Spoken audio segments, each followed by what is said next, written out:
વાવથરાદના રડોસણ ગામની સીમમાં કેનાલમાં ગાબડું પડ્યું છે। 10 ફૂટ જેટલું મોટું ગાબડું પડતા જ પાણીનો વેડફાટ થાય તેવી ભીતિ સતાવી રહી છે।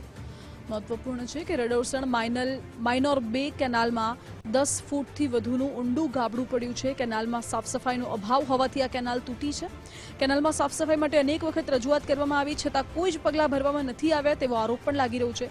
અધિકારીઓ અને કોન્ટ્રાક્ટરો સાંભળતા જ નથી તેવો ખેડૂતોનો આક્ષેપ છે। કેનાલ તૂટતા નજીકમાં આવેલા ખેતરમાં પાણી ફરી વળ્યું છે। એરંડા, જીરું સહિતના પાકને નુકસાન થશે।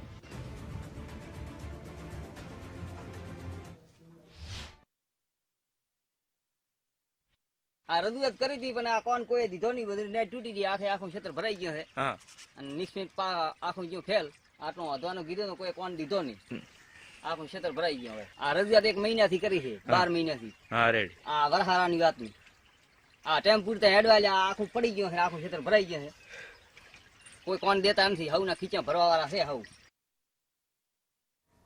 તો દ્રશ્યમાં સ્પષ્ટ દેખાય છે કે કેનાલમાં સાફ સફાઈનો અભાવ છે, જેના કારણે કેનાલમાં ગાબડું પડતા પાણી ખેતરોમાં ફરી વળે છે। ખેડૂતોના પાકને નુકસાની સહન કરવાનો વારો આવ્યો છે। અધિકારીઓ અને કોન્ટ્રાક્ટરો સાંભળતા નથી તેવો પણ આરોપ ખેડૂતો લગાવી રહ્યા છે।